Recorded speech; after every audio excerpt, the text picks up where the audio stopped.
Next ನಿಮ್ಗೆ ಏನು time ಬರ್ತಿದೆ ತುಂಬ ಚೆನ್ನಾಗಿದೆ ಅಂತ ಹೇಳಿದೆ, ಅದು ಇವಾಗೇನೆ ನಿಮ್ಗೆ 2029 ಲಾಸ್ಟು. ಇವಾಗೇನೆ ನೀವು ಅದಕ್ಕೆ ಏನು ಬೇಕೋ ಅದನ್ನು ತಯಾರಿ ಮಾಡ್ಕೊಳ್ಳಿ. ಅದ್ರ ಪಾಸಿಟಿವು ಇವಾಗಿಂದನೇ ಸ್ಟಾರ್ಟ್ ಆಗುತ್ತೆ. ನೀವೇನು ಈ ಕಷ್ಟದಲ್ಲಿ ಇದ್ದೀರಾ ಅದರಿಂದ ಹೊರಗಡೆ ಬರ್ತೀರಾ.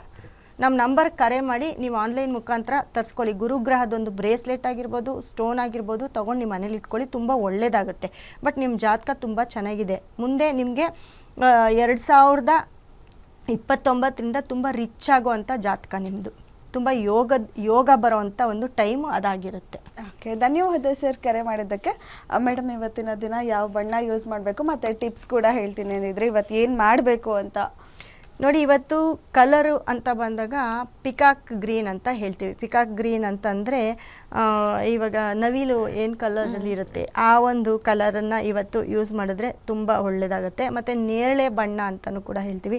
ಆ ನೇರಳೆ ಬಣ್ಣದ ಒಂದು ವಸ್ತ್ರವನ್ನು ದೇವಿಗೆ ಕೊಡೋದಾಗಿರ್ಬೋದು, ನೀವು ಅದನ್ನು ಧರಿಸೋದಾಗಿರ್ಬೋದು, ಅದನ್ನು ಮಾಡಿಕೊಂಡಾಗ ತುಂಬ ಒಳ್ಳೆಯದಾಗುತ್ತೆ ಪಿಕಾಕ್ ಗ್ರೀನು.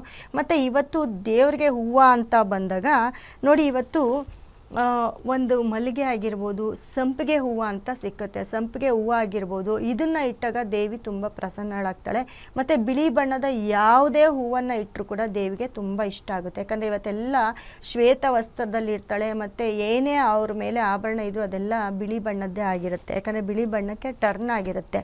ಸೊ ಹಾಗಾಗಿ ಅದೇ ಒಂದು ರೂಪದಲ್ಲಿ ದೇವಿಯನ್ನು ನಾವು ಪೂಜಿಸಬೇಕಾಗುತ್ತೆ.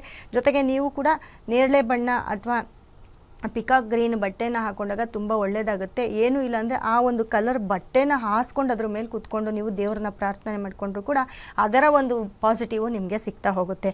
ಜೊತೆಗೆ ಈ ದಿನ ಮೂಲ ನಕ್ಷತ್ರ ಆಗಿರೋದ್ರಿಂದ ಮನೆಯಲ್ಲಿ ಸರಸ್ವತಿ ದೇವಿಯನ್ನು ಕೂಡ ಇವತ್ತು ಪೂಜಿಸಬೇಕಾಗುತ್ತೆ.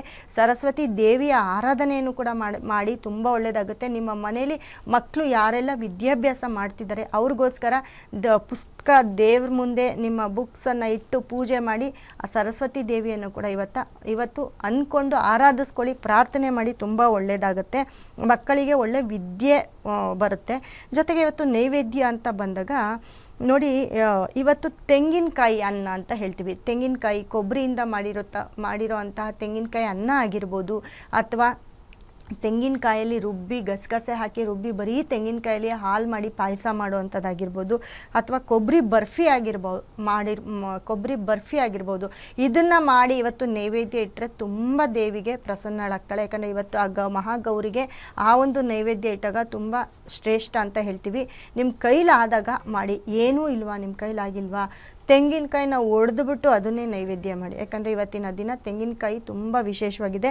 ಜೊತೆಗೆ ಇವತ್ತಿನ ದಿನ ನೋಡಿ, ನಮ್ಮ ಪಾಪಗಳನ್ನು ಕಳ್ಕೊಂಡು ನಮ್ಮ ಕರ್ಮವನ್ನು ಕಳ್ಕೊಳ್ಳುವಂಥ ದಿನ ಆಗಿರೋದ್ರಿಂದ ಇವತ್ತು ಯಾರಿಗಾದ್ರೂ ಮುತ್ತೈದೆರಿಗೋ ಯಾರಿಗಾದ್ರೂ ಸರಿ ತೆಂಗಿನಕಾಯಿನ ಕುಂಕುಮ ಕೊಟ್ಟು ತೆಂಗಿನಕಾಯಿನ ಕೊಡಿ.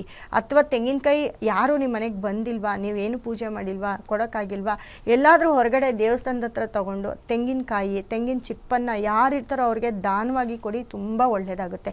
ಇವತ್ತು ಈ ಒಂದು ದಾನ ಮಾಡಿದ್ರೆ ನಿಮಗೆ ನಿಮ್ಮ ಒಂದು ಏನು ನೀವು ಕೇಳ್ಕೊತಾ ಇದ್ದೀರಾ ಅದೆಲ್ಲ ಕೂಡ ನೆರವೇರುತ್ತೆ ಇವತ್ತು. ಸೊ ಹಾಗಾಗಿ ಇವತ್ತು ತೆಂಗಿನಕಾಯಿಗೆ ತುಂಬ ಶ್ರೇಷ್ಠ ಅಂತ ಹೇಳ್ತೀವಿ.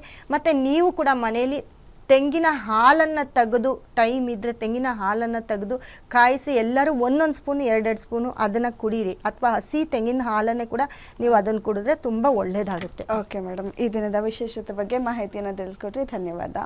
ಇಷ್ಟೊತ್ತು ನನ್ನ ಕಾರ್ಯಕ್ರಮ ನೋಡಿರೋ ಎಲ್ಲ ಸಮಸ್ತ ಕನ್ನಡಿಗರಿಗೂ ಕೂಡ, ಎಲ್ಲ ವೀಕ್ಷಕರಿಗೂ ಕೂಡ ನನ್ನ ಒಂದು ಧನ್ಯವಾದಗಳನ್ನ ತಿಳಿಸ್ತಾ ಇದ್ದೀನಿ. ವೀಕ್ಷಕರೇ, ನೀವು ಕೂಡ ನಮ್ಮ ಕಾರ್ಯಕ್ರಮಕ್ಕೆ ಕರೆ ಮಾಡಿದ್ರಿ, ಹಾಗೆ ನಿಮ್ಮ ಸಮಸ್ಯೆ ಕೂಡ ಹೇಳ್ಕೊಂಡಿದ್ರಿ. ಏನು ಪರಿಹಾರ ಹೇಳಿದ್ದಾರೆ ಅದನ್ನು ಮಾಡಿಕೊಂಡ್ರೆ ಖಂಡಿತ ಒಳ್ಳೆಯದಾಗೇ ಆಗುತ್ತೆ. ಹಾಗೆ ಯಾರಿಗೆಲ್ಲ ಕರೆ ಸಿಕ್ಕಿಲ್ಲ, ನಮ್ಮ ಸ್ಕ್ರೀನ್ ಮೇಲೆ ಕಾಣ್ತಿರೋ ನಂಬರ್ಗೆ ಅವರನ್ನು ಕಾಂಟ್ಯಾಕ್ಟ್ ಮಾಡಿ, ಆನ್ಲೈನಲ್ಲಿ ಅಥವಾ ನೇರವಾಗಿ ಭೇಟಿ ಮಾಡಿ ನಿಮ್ಮ ಯಾವುದೇ ಸಮಸ್ಯೆಗೂ ಕೂಡ ತುಂಬ ಸುಲಭ ರೀತಿಯಲ್ಲಿ ನೀವು ಪರಿಹಾರವನ್ನು ಪಡ್ಕೋಬೋದು.